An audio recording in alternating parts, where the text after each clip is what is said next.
अभी जिसको जहाँ पर स्थान मिल रहा है साइड मिलती है, आप बैठ जाए। क्योंकि आप बाबा साहब को सच्चे अनुयायी है। आप एक साइड को ले लो, बुला रहे माइक की इतनी लंबी नहीं है, शांतिपूर्वक सभी बैठ जाए। जो हमारे सम्मानित साथी जहाँ भी खड़े हैं वो कृपया शांति से बैठ जाए। हमारे सम्मानित साथी जो भी हमारे खड़े हैं सभी लोग बैठ जाए। हम सब लोगों ने, बहुजन समाज पार्टी के कार्यकर्ताओं ने, जाबाज सिपाहियों ने उसे यहाँ दिखा दिया है कि आदरणीय बहन तुम्हारी मायावती जी अगर आधी रात को भी अपना दिशा निर्देश अगर ऐलान कर देंगी तो अभी तो ये टेलर है। ये मैं बताना चाहता हूँ कि अभी ये टेलर है। अगर बाबा साहब के अपमान की बात, अगर सम्मान की बात आई तो ये सैलान बदल जाएगा और ये नीली क्रांति आ जाएगी। ये मैं उन लोगों को कान खोलकर बताना चाहता हूँ। ये अपने कान खोल ले। अरे हम बाबा साहब के सच्चे अनुयायी हैं, हम बाबा साहब के संविधान को मानने वाले व्यक्ति हैं। अगर हम बाबा साहब के संविधान को न मानते तो हमें 5 मिनट दे दी जाती।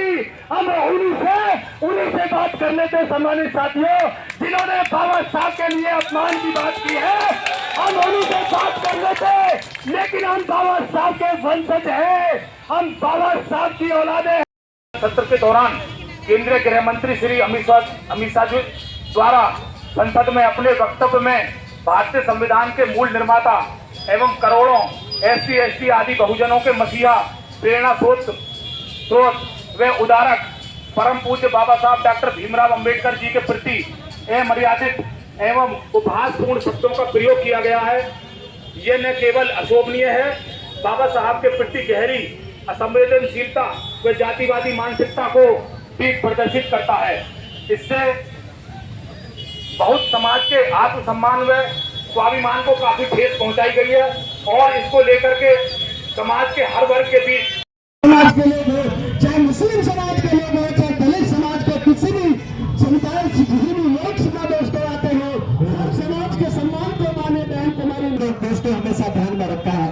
हम इस मंच के माध्यम से कहना चाहते हैं, माननीय बहन कुमारी मायावती जी ने छोटा सा निर्देश दिया है और आज इस जन सैलाब में, आज इस जोश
आज ज्ञापन दिया गया है तो क्या मांग क्या? देखो, मांग हमारी ये है, पहली बात तो संसद भवन में ऐसी टिप्पणी होनी नहीं चाहिए।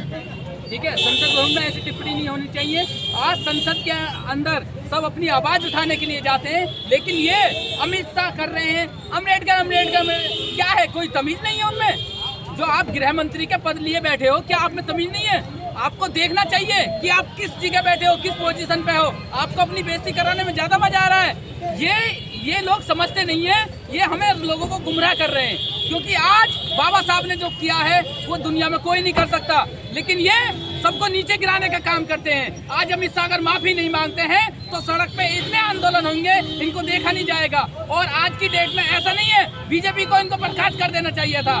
ऐसी सरकार निकम्मी सरकार है जो हमारे हक अधिकारों की आवाज उठाने के थ्रू आवाज तो नहीं उठाएगी, लेकिन महापुरुषों का अपमान करेगी। अगर महापुरुषों का अपमान अगर होता है तो ये पूरा बहुजन समाज माफी नहीं देगा इनको बीजेपी सरकार से इस्तीफा देना पड़ेगा और पार्टी को इनको निष्कासित करना पड़ेगा कि कभी इनको पार्टी में नहीं लिया जाए। ऐसे लोगों को नहीं लेना चाहिए, क्योंकि इसने अमित शाह ने जो बोला है ना, बहुत ही गलत बोला है। पूरा भारत जो है इस पे ही चर्चा चल रही है। संसद भवन क्यों होता है? संसद भवन होता है कि हमारी आवाज पहुंचाने के लिए, अगर हम पीड़ित हैं तो हमारी आवाज को पहुंचाया जाए, डिस्ट्रिक्ट में जाके उनका काम किया जाए। ऐसे नहीं है तुम जातिवाद फैला रहे हो और आक्रमण कर रहे हो तुम संविधान पर। संविधान का एक आर्टिकल आपको आज़ादी देता है बोलने की, और आज की डेट में ये आज़ादी देता है तुम कहीं भी खड़े होकर मंच पे भी बोल सकते हो।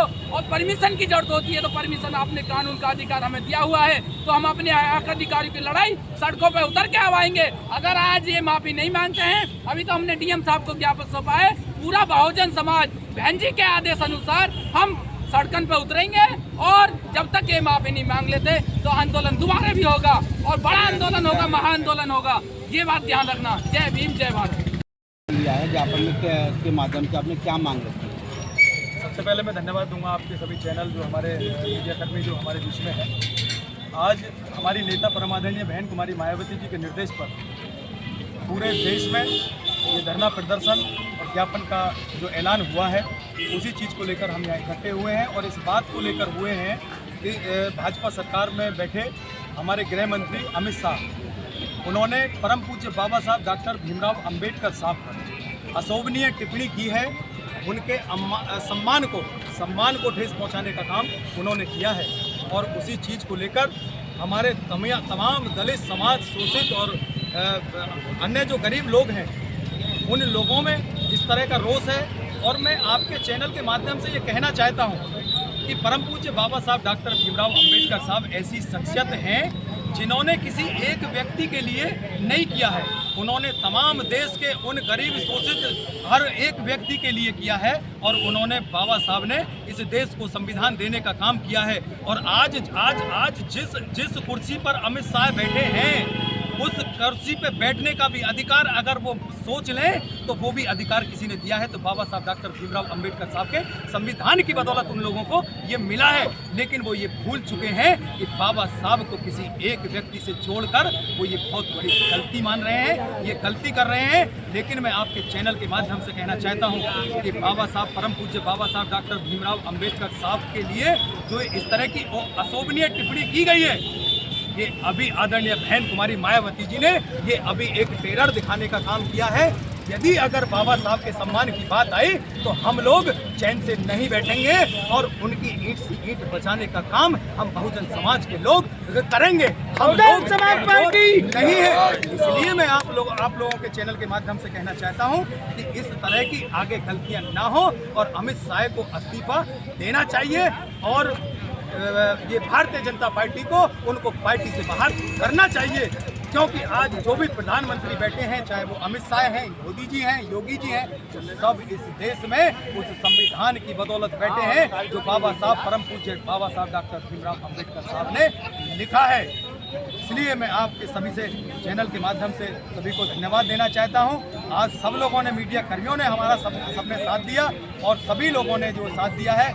और मैं आदरणीय बहन कुमारी मायावती जी को भी मैं उनका धन्यवाद देता हूं कि उन्होंने ये आह्वान कर दिया है कि यदि अगर आप लोग नहीं सुधरे तो हम लोग ये सैलाब और नीली क्रांति इस देश में होगी, पैर रखने को जगह सड़कों पर नहीं मिलेगी। ये बात मैं आप लोगों के माध्यम से बताना चाहता हूँ।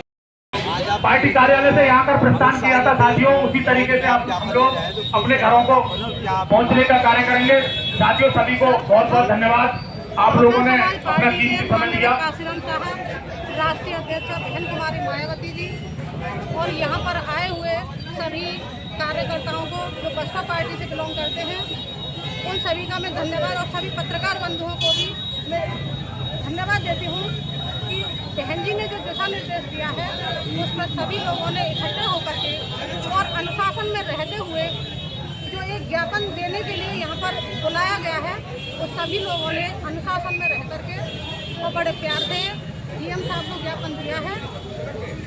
और अमित शाह जी ने जो गलत वर्ड बोले हैं, जो हमारे संविधान निर्माता बाबा साहब हैं, उन्होंने वो इतिहास रख दिया कि उन्होंने अपने 4 बच्चों को खो दिया, अपने परिवार को नहीं देखा और संविधान को लिखने में 2 वर्ष भैया तुमने नहीं जाएगी का समय उन्होंने लगा दिया। यहाँ पे आइए क्या जो लोग हैं या इनका कोई कार्यकर्ता या इनमें से कोई भी जो मनुवादी लोग हैं, क्या वो 2 महीने का समय निकाल सकते हैं? 2 वर्ष 11 माह 18 दिन का समय बहुत होता है। वो संविधान लिख दिया जिससे कि आज हमें बोलने का अधिकार जो बाबा साहब ने दिया है वो कभी भी नहीं मिल सकता था। आज हम स्वतंत्र हैं, आज हम पढ़ लिख रहे हैं और अपने अधिकार की लड़ाई लड़ रहे हैं, क्योंकि वो लोग तो हमारे अधिकार छीनना चाहते हैं, चाहे इलेक्शन हो या कुछ भी हो, हमारी जीती हुई सीटों को। और इस तरीके से हम लोगों के साथ अत्याचार किया जा रहा है कि सारी विधानसभाओं से, सभी नगर पालिकाओं से, नगर पंचायतों से, जो हमारी चाहे तो विधायक की सीट हो चाहे चेयरमैन की हो, सभी सीटों को उन्होंने जबरदस्ती और दबंगगिरी से छीना है। ये अमित शाह जी माफी नहीं मांगते तो आगे कैसे आते? और वो लोग इस तरीके से डराने का काम कर रहे हैं, इसीलिए उन्होंने ये बाबा साहब के विषय में जो टिप्पणी दी है वो बहुत ही गलत और अशोभनीय है। और हम चाहते हैं कि अमित शाह माफ़ी मांगो। हम उनसे यदि वो या तो माफ़ी मांगते हैं और यदि नहीं मांगते हैं तो जैसे हमने आज धरना प्रदर्शन किया है कि पूरा देश एकजुट होकर के अपनी बहन जी के दिशा निर्देश के अनुसार आगे भी इसी तरीके से, इससे भी बड़े रूप में ये जुलूस निकाला जाएगा और सभी पार्टी के कार्यकर्ता एकजुट होकर के बहन जी के दिशा निर्देश का पालन करेंगे और बहन जी को आगे बढ़ाने का कार्य करेंगे। सभी कार्यकर्ताओं को मेरा जय भीम, नमो बुद्धाय, खुदा हाफिज।